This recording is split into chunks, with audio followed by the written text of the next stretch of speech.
ഈ മാസം കൊളംബിയയ്ക്കും അർജന്റീനയ്ക്കുമെതിരായ ലോകകപ്പ് യോഗ്യതാ മത്സരങ്ങൾക്കുള്ള ബ്രസീൽ ടീമിൽ നിന്ന് നെയ്മർ പുറത്ത്.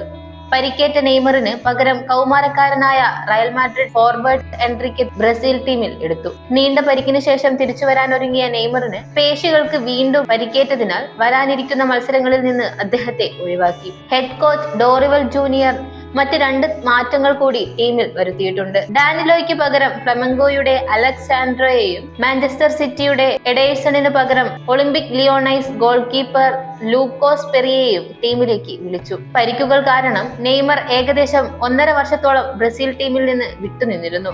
എന്നാൽ ഫെബ്രുവരിയിൽ സാന്റോസിലേക്ക് മടങ്ങിയതിനു ശേഷം അദ്ദേഹം ഉന്മേഷവാനായിരുന്നു. എന്നാൽ കഴിഞ്ഞ 2 ആഴ്ചയായി ഇടതു തുടക്കി പരിക്കേറ്റതിനാൽ അദ്ദേഹം വലയുകയായിരുന്നു. ഒരു ഇൻസ്റ്റഗ്രാം സ്റ്റോറിയിൽ മത്സരങ്ങൾ നഷ്ടമായതിൽ സ്ട്രൈക്കർ നിരാശ പ്രകടിപ്പിച്ചു. തിരിച്ചുവരവ് വളരെ അടുത്തായി തോന്നി, പക്ഷേ നിർഭാഗ്യവശാൽ ലോകത്തിലെ ഏറ്റവും പ്രധാനപ്പെട്ട ജേഴ്സി ഇപ്പോൾ എനിക്ക് ധരിക്കാൻ കഴിയില്ല, അദ്ദേഹം എഴുതി.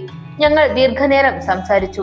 തിരിച്ചു വരാനുള്ള എന്റെ ആഗ്രഹത്തെക്കുറിച്ച് എല്ലാവർക്കും അറിയാം, പക്ഷേ ഒരു റിസ്ക്കും എടുക്കാതിരിക്കുകയും പരിക്ക് പൂർണ്ണമായും ഇല്ലാതാക്കാൻ കഴിയുന്നത്ര മികച്ച രീതിയിൽ തയ്യാറെടുക്കുകയും ചെയ്യുന്നതാണ് നല്ലതെന്ന് അവസാനം ഞങ്ങൾ തീരുമാനമെടുത്തു, അദ്ദേഹം കൂട്ടിച്ചേർത്തു. 2023 അവസാനത്തിൽ കാൽമുട്ടിനേറ്റ പരിക്കിനെ തുടർന്ന് 1 വർഷത്തിലേറെയായി ടീമിൽ നിന്നും വിട്ടുനിന്ന നെയ്മർ ബ്രസീൽ ടീമിലേക്ക് തിരിച്ചുവരാൻ ഒരുങ്ങുകയായിരുന്നു.